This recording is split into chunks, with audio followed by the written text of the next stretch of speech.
चलो तो हम लोग देख लिए पैरेललोग्राम, दूसरा देख लिया रोम्बस, ठीक है ना। थर्ड में रेक्टेंगल देखते हैं, ये क्या होती है। देखो इसका ये हो गया फिगर, इसका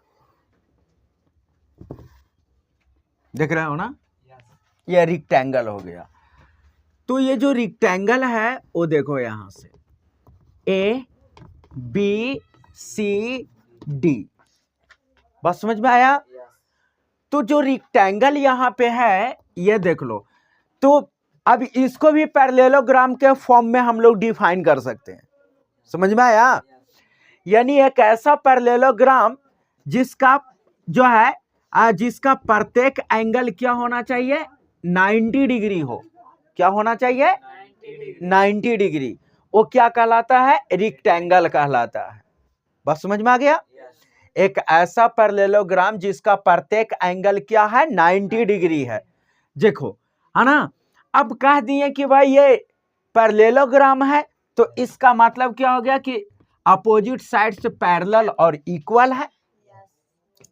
तो ए बी पैरेलल क्या हो गया, देख लो यहां से ए बी पैरेलल क्या हो गया, डी सी, ठीक है। अब देखो ध्यान से एक चीज और एक्स्ट्रा चीज समझ लो यहां पे, कि जैसे हमने लिखे ए बी पैरेलल क्या लिख दिया यहां से, डी सी, ठीक है। तो A B parallel D C लिखे और ए बी पैरेलल इक्वल है ना, A B parallel D C हो गया और A B equal to D C होता है, A B equal to D C, देख रहा है ना। तो तुम चाहो तो ये दोनों को एक ही बार में लिख सकते हो।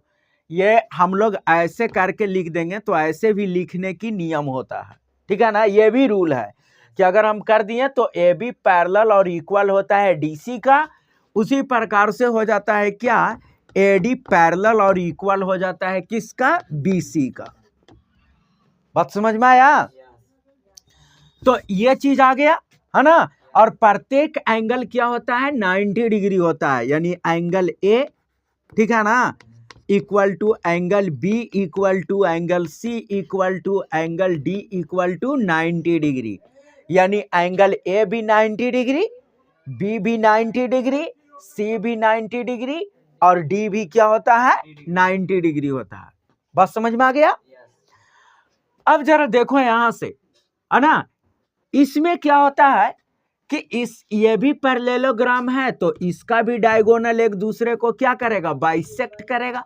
क्या करेगा, यानी ए ओ इक्वल टू क्या हो जाएगा, ओ सी एंड, ठीक है ना, ए O equal to O C हो गया, ओ बी इक्वल टू क्या हो जाएगा, O D, O B equal to क्या हो गया, ओ डी।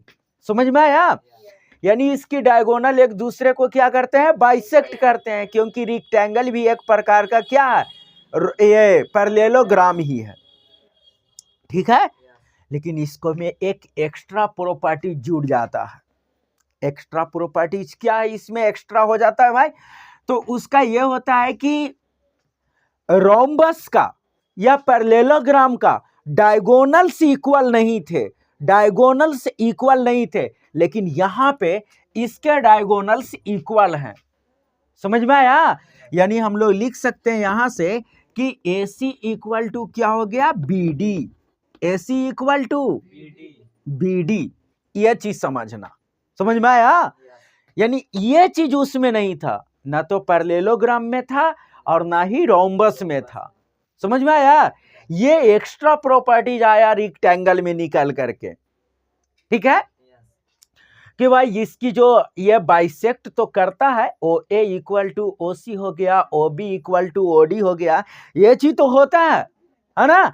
लेकिन इसके साथ साथ एक चीज और हो जाता है कि ये जो है ना, इसकी जो डायगोनल्स होते हैं ना, वो इक्वल होते हैं। वो क्या होते हैं, इक्वल होते हैं। यानी AC इक्वल टू क्या हो जाता है, BD, है ना।